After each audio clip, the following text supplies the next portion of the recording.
शादी वाले दिन मुझे अपनी साली बहुत पसंद आ गई। शादी की रात मैंने अपनी पत्नी को एक तहखाने में बंद कर दिया और यह शोर मचा दिया कि वह तो किसी लड़के के साथ भाग गई है, और अपने ससुराल वालों से कहा कि मेरी इज्जत का सवाल है। लोग जानेंगे तो मेरे ऊपर उंगलियां उठेंगी कि इसकी पत्नी तो पहली रात को ही इसे छोड़कर भाग गई। इसलिए आप मेरी शादी अपनी दूसरी बेटी से करवा दें। मेरी शादी मेरी साली से करवा दी गई और मैं खुशी खुशी उसके कमरे में गया, और जब मैंने घूंघट उठाया तो मेरे कदमों तले जमीन निकल गई, क्योंकि वहां तो मैं मुंबई में नौकरी करता था। जब मैं कुछ दिनों के लिए घर वापस आया तो मेरी माँ को मेरी शादी की फिक्र होने लगी। कुछ दिन बाद उन्होंने मेरी शादी रश्मि नाम की लड़की से तय करवा दी। माँ ने मुझे बताया कि रश्मि दो बहनें हैं, एक रश्मि और एक उसकी छोटी बहन सुनीता। रश्मि बहुत ही खूबसूरत और गोरी चिट्टी है। मेरी माँ अपनी बहू की बहुत तारीफ कर रही थी, पर सच्चाई क्या थी यह तो उसे देखने के बाद ही पता लगने वाला था। मेरी शादी बहुत ही जल्दबाजी में हो रही थी, इसलिए मुझे लड़की देखने का मौका नहीं मिला। घर वाले ही जब मैं मुंबई में था तभी लड़की देख आए थे। मुझे अपने माँ और पापा पर पूरा भरोसा था कि ये मेरे लिए एक अच्छी लड़की चुनेंगे। मेरी शादी जल्दबाजी में हो रही थी, इसलिए दोनों घरों में शादियों की जोरों शोरों से तैयारियां चल रही थी। माँ ने मुझे लड़की का नंबर दिया और कहा कि तुमने लड़की नहीं देखी है, कोई बात नहीं, क्योंकि लड़की देखने में खूबसूरत है, पर शादी से पहले अपनी होने वाली पत्नी से एक बार बात तो कर लो। माँ ने जब मेरी होने वाली पत्नी का नंबर दिया तो मैंने उस नंबर को संभाल कर रख लिया। मैंने सोचा कि भले ही मेरी शादी जल्दबाजी में हो रही है, पर एक बार मैं उसे ज़रूर फ़ोन करूँगा और शादी से पहले उसे मिलने को कहूँगा। मैंने रश्मि का नंबर ले तो लिया था, पर शादी की तैयारियों में मुझे वक्त ही नहीं मिलता कि मैं उसे फ़ोन कर सकूं। मैं घर का इकलौता बेटा था, मेरे कोई भी भाई या बहन नहीं थे, इसीलिए शादी की पूरी जिम्मेदारी मेरे ही ऊपर थी। मैं रश्मि को ऐसे वक्त फ़ोन करना चाहता था जब मेरे आसपास कोई ना हो, ताकि मैं सुकून से बात कर सकूं। लेकिन जब से मेरे पास नंबर आया था मुझे ऐसा कोई वक्त ना मिला, और शादी का दिन मेरे सर पर आ चुका था। अब हमारी शादी में 2 दिन ही बचे थे। मैंने सोचा चलो कोई बात नहीं, शादी से पहले नहीं मिल पाया तो क्या हुआ, अब तो वो शादी करके हमारे घर पर ही आ जाएगी। अब मिलने मिलाने की क्या ज़रूरत। हमारी शादी इतनी जल्दबाजी में तय हुई थी कि मैंने रश्मि की कोई तस्वीर भी नहीं देखी थी। मैंने सब कुछ अपने माँ बाप पर छोड़ दिया था, और यही मेरी ज़िंदगी की सबसे बड़ी गलती थी। शादी के 2 दिन पहले मैं मार्केट गया हुआ था, तभी मेरा एक दोस्त मुझसे वहाँ मिला। वो पूछने लगा, सुना है तेरी शादी तय हो गई है? मुंह दिखाई के तोहफे पर तू भाभी को क्या देने वाला है? मैं अपने दोस्त की बात को सुनकर सोच में पड़ गया कि इसके बारे में तो मैंने सोचा ही नहीं। मैंने अपने दोस्त से अपने घर की सारी सिचुएशन के बारे में बता दिया कि मेरी शादी किन हालातों में हो रही है। मैंने उससे कहा कि मेरी शादी बहुत जल्दबाजी में हो रही है और मुझे अपनी होने वाली पत्नी की पसंद नापसंद के बारे में कुछ पता ही नहीं है। उसे क्या पसंद होगा। मेरे दोस्त ने कहा, तो इसमें क्या मुश्किल है, फ़ोन का ज़माना है, अगर तेरे पास नंबर है भाभी के पास फ़ोन कर और उनकी पसंद नापसंद के बारे में पूछ ले। मुझे अपने दोस्त की बात सही लगी। इसी बहाने मैं रश्मि से बात भी कर लेता। मैं मार्केट में ही सड़क के किनारे खड़े होकर रश्मि का नंबर मिलाने लगा। मेरा दिल ज़ोरों से धड़क रहा था कि ना जाने कौन फ़ोन उठाएगा, रश्मि या फिर उसकी छोटी बहन सुनीता। मेरे फ़ोन मिलाते ही मुझे कुछ दूर पर मोबाइल की घंटी बजने की आवाज़ सुनाई दी। मैंने पीछे पलटकर देखा तो कुछ ही दूर पर 2 लड़कियां एक बड़े से पार्लर के सामने खड़ी बातें कर रही थीं। उनमें से एक लड़की के हाथ में फ़ोन गुनगुना रहा था। उसने फ़ोन रिसीव कर लिया और जैसे ही हेलो कहा, मैं हैरान रह गया। उसके हेलो की आवाज़ मेरे फ़ोन से ही आ रही थी। उन्हें देखते ही मैं कुछ कदम पीछे हट गया और बात करने की कोशिश करने लगा। मैं बड़े गौर से उन दोनों लड़कियों को देख रहा था। उन दोनों ने मेरी तरफ नहीं देखा था, और जिस लड़की ने फ़ोन उठाया था वो बहुत ही खूबसूरत थी। पहली ही नज़र में मेरा दिल उस पर आशिक हो गया था। उसे देखते ही मैं भगवान से दुआ करने लगा कि यही लड़की रश्मि हो। उस लड़की ने फ़ोन उठाते ही पूछा कि कौन हो, तो मैंने बता दिया कि मैं समीर बात कर रहा हूँ। मेरे मुँह से मेरा नाम सुनते ही वो लड़की कुछ लम्हों के लिए खामोश हो गई। फिर उसने कहा कि मैं सुनीता बात कर रही हूँ। सुनीता नाम सुनते ही मेरा दिल टूटकर चकनाचूर हो गया। उसने अपने साथ वाली लड़की से कुछ इशारों में बात की थी। वो शायद रश्मि थी। मैंने एक गहरी नज़र रश्मि पर डाली तो मुझे अपना दिल डूबता हुआ सा महसूस हुआ, क्योंकि सुनीता के आगे तो वो एकदम ही बदसूरत थी। उन दोनों ने आपस में इशारे में क्या बात की मुझे नहीं पता। फिर सुनीता ने मुझसे कहा कि रश्मि आपसे बाद में बात करेगी क्योंकि हम कहीं आए हुए हैं। अगर आपको कोई ज़रूरी बात करनी है तो मुझे बता दीजिए। रश्मि को देखकर मेरा दिल इस कदर टूट गया था कि मैंने बिना कुछ कहे ही फ़ोन बंद कर दिया और खामोशी से वहाँ से निकल गया। कुछ ही देर में मेरा फ़ोन दोबारा बजने लगा। मैंने देखा उसी नंबर से फ़ोन था, लेकिन रश्मि को देखने के बाद मेरा किसी से भी बात करने का दिल नहीं कर रहा था। मैं बुझे दिल से अपना फ़ोन स्विच ऑफ करके रख दिया। मैंने मुंह दिखाई के लिए कोई तोहफा भी नहीं खरीदा। मुझे समझ भी नहीं आ रहा था कि माँ ने आखिर क्या देखकर रश्मि को पसंद किया था, जबकि जितनी खूबियाँ उन्होंने मुझे गिनवाई वो सब के सब तो मुझे सुनीता में नजर आई थी। घर आकर मैं खामोशी से बैठ गया। मैं ना तो किसी से कोई बात कर रहा था और ना ही कोई काम। शादी में सिर्फ 2 ही दिन बचे थे। मेरी खामोशी देखकर मेरी माँ ने मुझसे पूछा, क्या हुआ बेटा, तुम ऐसे क्यों बैठे हो? मैं अपनी माँ के आंचल में अपना सिर झुकाकर फूट फूट कर रोने लगा। माँ ने कहा, क्या हुआ बेटा, तुम रो क्यों रहे हो? कुछ बताओगे कि आखिर बात क्या हुई है? मैंने रोते हुए माँ को सारी बात बता दी कि माँ, मुझे रश्मि नहीं बल्कि उसकी छोटी बहन सुनीता पसंद है। माँ ने कहा, पर क्यों? मैंने माँ से कहा, माँ, मैं आपसे ज़्यादा सवाल जवाब नहीं करना चाहता। अगर मैं ऐसा कुछ कह दूंगा तो ज़रूरी कोई बात ही होगी, और रश्मि से शादी कर मैं अपनी ज़िंदगी नहीं खराब करना चाहता, क्योंकि जो लड़की मुझे पसंद ना हो उससे मैं शादी करके क्या करूँगा।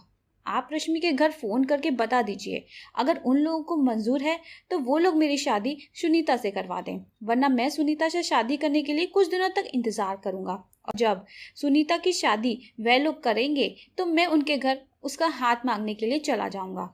मेरी बात सुनकर माँ बहुत परेशान हो गई। फिर भी उन्होंने हिम्मत जुटाते हुए मेरे पापा को ये बात बताई, तो पापा ने भी मुझे समझाने की कोशिश की, पर मैं अपनी जिद पर अड़ा था। हार कर उन्होंने रश्मि के पापा से यह बात की कि मेरे बेटे को रश्मि नहीं बल्कि आपकी छोटी बेटी सुनीता पसंद है। अगर आप लोग शादी के लिए राजी हैं तो हम लोग बारात लेकर आएंगे, वरना यह शादी नहीं हो पाएगी। पापा के मुंह से यह सब सुनने के बाद रश्मि के पिता भी बहुत ही असमंजस में पड़ गए, क्योंकि उन्होंने शादी की सारी तैयारियां कर ली थी। पापा का फैसला सुनने के बाद उन्होंने कुछ वक्त मांगा और फिर शाम को उन्होंने फ़ोन किया और कहा, ठीक है, हम अपनी बेटी सुनीता की शादी आपके बेटे समीर से करने को तैयार हैं। सुनीता से मेरी शादी होगी, यह सुनकर तो मेरी खुशी का ठिकाना ही ना रहा। मैं खुशी के मारे उछल पड़ा, क्योंकि जो लड़की मुझसे फ़ोन पर बात कर रही थी वो सुनीता ही थी, और सुनीता ही मेरी जीवन साथी बनने के काबिल थी। अगले 2 दिनों में हम सुनीता के घर बारात लेकर पहुंच गए। हमारा बहुत ही अच्छे से स्वागत किया गया। मैं बहुत खुश था, क्योंकि जीवन साथी को लेकर मेरे दिल में जैसी तस्वीर थी, सुनीता बिल्कुल वैसी ही थी। जयमाल के लिए मुझे स्टेज पर लाया गया। सुनीता के खूबसूरत हुस्न को देखने के लिए मैं बेताब था। कुछ देर इंतजार करने के बाद दुल्हन को लाया गया, पर मेरी नज़र जब दुल्हन यानी कि सुनीता के चेहरे पर पड़ी तो उसे देखकर मेरे जिस्म से जान निकल गई। फिर एक बार मेरा दिल टूटकर चकनाचूर हो गया, क्योंकि यह तो वो लड़की नहीं थी जिससे मैंने फ़ोन पर बातें की थी, बल्कि यह तो उसके बगल में खड़ी थी। मेरा दिल कर रहा था कि मैं चीख चीख कर चिल्लाऊं और फौरन इस शादी को मना कर दूं, पर मैं चाह कर भी कुछ ना कर पाया और मेरे गले में सुनीता ने जयमाला डाल दी। मैं यह सब सोचने में इतना गुम था कि लोगों ने मजाक में कहा, क्या हुआ, अब बस दुल्हन को देखते ही रहोगे कि जयमाल भी डालोगे? लोगों के कई बार कहने पर मैंने मजबूरी में आकर सुनीता के गले में जयमाल डाल दी। जयमाल के बाद शादी का कार्यक्रम शुरू हुआ और मेरी शादी सुनीता से हो गई। अगली सुबह सुनीता दुल्हन बनकर मेरे घर आई। मैं तो बहुत ही दुखी था और बस यही सोच रहा था कि मैंने जल्दबाजी में आकर बहुत ही गलत फैसला ले लिया। मैंने एक बार भी यह पता लगाने की कोशिश नहीं की कि सुनीता कौन है और रश्मि कौन। मैं इसी सोच विचार में था कि तभी मेरे दिमाग में एक आइडिया आया। शादी की रात जब मुझे सुनीता के कमरे में भेजा गया और कुछ ही देर में मेरी चाची की लड़की, मेरी बड़ी बहन, हम दोनों के लिए दूध लेकर आई, उस वक्त सुनीता वॉशरूम में थी। मैंने अपनी बड़ी बहन के हाथ से दूध का ट्रे लिया और साइड टेबल पर रख दिया। दूध देखकर वो कमरे से बाहर निकल गई। तभी मैंने सुनीता के दूध में बेहोशी की दवा मिला दी कुछ देर में सुनीता कपड़े चेंज करके वॉशरूम से आई। सुनीता बहुत ही खुश नजर आ रही थी, पर उसके साथ अपनी पूरी लाइफ गुजारना मेरे लिए नामुमकिन था। इसलिए मजबूरी में आकर मुझे उसके साथ यह सब कुछ करना पड़ा। दूध पीने के बाद कुछ ही देर में सुनीता बेहोश हो गई। मेरे कमरे में एक दरवाज़ा था जो हमारे घर के तहखाने की तरफ जाता था। मैंने अपने घर की एक नौकरानी को ढेर सारे पैसे दिए थे और उसी की मदद से सुनीता को बेहोशी की हालत में तहखाने में छोड़ आया। और पहले ही मैंने नौकरानी को सबको समझा दिया था कि तहखाने में छोड़ने के बाद मेरे इशारे पर तुम सुनीता को कुछ खाने पीने की चीज़ें दे दिया करना, क्योंकि मैं किसी को मारना नहीं चाहता था और यह सब करना मेरी मजबूरी थी। मैंने अपना ग्लास वाला दूध नहीं पिया। एक गिलास में दूध भरा था और एक गिलास खाली था, ताकि लोगों को लगे कि खाली गिलास का दूध मैंने पिया है। नौकरानी के जाते ही मैं शोर मचाने लगा। तभी मेरी बड़ी बहन और मेरी माँ मेरे कमरे में आई और पूछने लगी, क्या हुआ? मैंने उन्हें बताया कि माँ, जब मैं कमरे में आया तो कमरे में कोई नहीं था। मुझे लगा सुनीता वॉशरूम गई होगी, इसीलिए जब कमरे में दीदी दूध लेकर आई थी तो सुनीता का इंतज़ार करते करते मैंने अपने ग्लास का दूध पी लिया। पर काफ़ी इंतज़ार के बाद भी जब वह वॉशरूम से नहीं आई तो मैंने वॉशरूम में जाके चेक किया, पर वॉशरूम में कोई नहीं था। फिर मैंने आप लोगों को बुलाया। माँ, मुझे तो लगता है कि सुनीता मुझसे शादी करना ही नहीं चाहती थी, पर अपने घर वालों के दबाव में आकर उसने मुझसे शादी कर ली। मजबूरी में आकर उसने शादी तो कर ली, पर शायद वह अपनी नई जिंदगी की शुरुआत अपने आशिक के साथ करना चाहती थी और इसीलिए वह यहाँ से भाग गई। तहखाना छोड़कर सुनीता को हर जगह ढूंढा गया, पर सुनीता नहीं मिली। रात को किसी तरह कट गई, पर अगली सुबह मेरी माँ पापा ने ना चाहते हुए भी सुनीता के घर वालों को ये बात बताई। पर सुनीता के घर वाले यह बात मानने को तैयार ही नहीं थे कि उनकी बेटी ऐसा कुछ कर सकती है। पर अब तो जो होना था सो हो गया था। माँ ने सुनीता के पापा को समझाया कि ज़रूरी नहीं आप अपने बच्चों के मन की हर बात समझ सकें। शायद वह किसी से प्यार करती हो और जल्दबाजी में उसका रिश्ता हुआ है, इसलिए वो किसी से कह ना सकी हो। हमारे घर आने से पहले ही वह जिससे प्यार करती हो, उन दोनों ने मिलकर यह सारा प्लान बनाया हो। मजबूरी में आकर सुनीता के पिता को ना चाहते हुए भी हमारी बातों पर यकीन करना पड़ा। हमारी शादी के 2 दिन बाद हमारा रिसेप्शन था, इसीलिए मैंने माँ से कहा, माँ, मैं अपने दोस्तों को क्या मुंह दिखाऊंगा कि शादी की पहली रात को ही मेरी पत्नी मुझे छोड़कर भाग गई। मेरे दोस्त और हमारे सारे रिश्तेदार हमारा मजाक उड़ाएंगे। इसीलिए सुनीता के पापा से कहो कि वे अपनी बड़ी बेटी यानी कि रश्मि से मेरी शादी करवा दें। आखिर पहले तो मेरी शादी उसी से होने वाली थी ना, ताकि लोगों को कुछ पता ना चले और हमारी बनी बनाई इज्जत पर कोई आँच ना आए। माँ को मेरी यह बात सही लगी, क्योंकि यह हमारे घर की इज्जत का सवाल था। इसीलिए उन्होंने बहुत सोच समझकर यह बात रश्मि के पापा से कही। हमारे घर में पैसे रुपए की कोई कमी नहीं थी और मैं भी मुंबई में अच्छा खासा कमाता था, इसीलिए वो लोग इस रिश्ते के लिए तैयार हो गए। क्योंकि पहले तो मेरी शादी रश्मि से ही होने वाली थी और उनकी भी इज्जत का सवाल था। मेरी और रश्मि की शादी सादगी से करवा दी गई। रश्मि से शादी करने के बाद मेरी खुशी का इंतहा नहीं रही। मैं बहुत खुश था, क्योंकि जैसा मैंने सोचा था सब कुछ वैसा ही हो रहा था। मैं सारी जिंदगी सुनीता के साथ समझौते वाली जिंदगी नहीं गुजारना चाहता था। मैंने सोचा था कि रश्मि से शादी करने के बाद मैं सुनीता को चुपके से आज़ाद कर दूंगा। जब वह सारी सच्चाई सबको बताएगी तो मैं यही कहता रहूँगा कि वह जिस आशिक के साथ भागी थी उसने सुनीता को छोड़ दिया है और खुद को बेगुनाह साबित करने के लिए वो मुझे मुजरिम बना रही है। रश्मि से शादी करने के बाद मैं बहुत खुश था और मैं खुशी खुशी रश्मि के कमरे में गया। आज मेरा दिल खुशी के मारे झूम उठा था, क्योंकि मैंने जिसे चाहा था बड़ी मुश्किल से उसे पा ही लिया था। पर जैसे ही मैंने रश्मि का घूंघट उठाया तो मेरे कदमों तले से ज़मीन निकल गई। अपनी दुल्हन को देखकर फिर एक बार से मेरे जिस्म से जान निकल गई थी, क्योंकि ये रश्मि नहीं सुनीता थी जिसे मैंने तहखाने में छोड़ा था। पर यह कैसे हो गया? अभी तक मैं ये सब सोच ही रहा था, तभी मेरे पीछे से कोई ताली पीटता हुआ आया। मैंने देखा वह रश्मि थी। रश्मि ताली पीटते हुए कातिलाना अंदाज में हंसकर बोली, वाह समीर वाह, तुमने तो हम दोनों की जिंदगी का मजाक बना दिया है। जब तुमने फोन पर कहा कि मेरी बहन किसी आशिक के साथ भाग गई है, तभी मुझे यकीन नहीं हुआ था। पर मैंने उस वक्त कुछ नहीं बोला, क्योंकि मुझे पता था कि मेरी बातों पर कोई विश्वास नहीं करेगा। इसीलिए मैंने तुमसे शादी की और शादी करके जब मैं इस कमरे में आई तो आते ही इस कमरे के चारों तरफ देखने लगी कि इस कमरे में क्या है, कैसे है, बाहर से दरवाज़ा है कि नहीं। आखिर मेरी बहन इस कमरे से बाहर निकली होगी ना।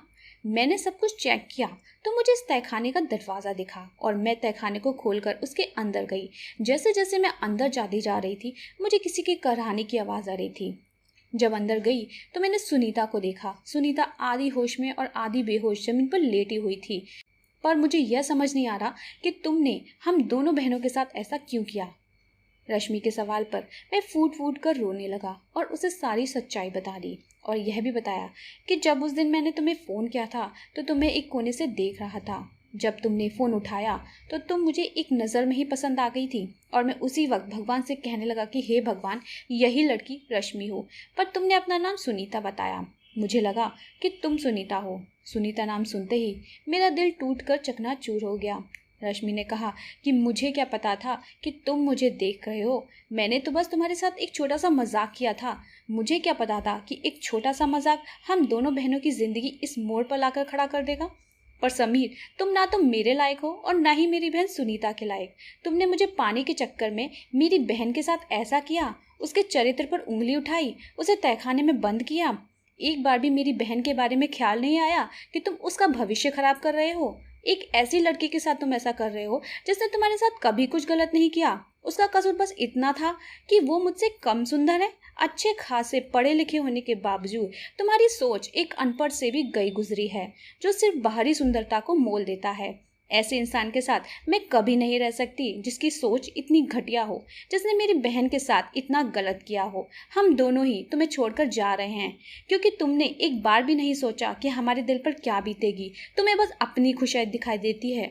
तुम जैसा स्वार्थी मेरा और मेरी बहन का क्या किसी भी लड़की का जीवन साथी बनने के लायक नहीं है। और यह कहकर रश्मि और सुनीता समीर को छोड़कर चली जाती हैं और समीर अपने किए पर पछताता रह जाता है। धन्यवाद।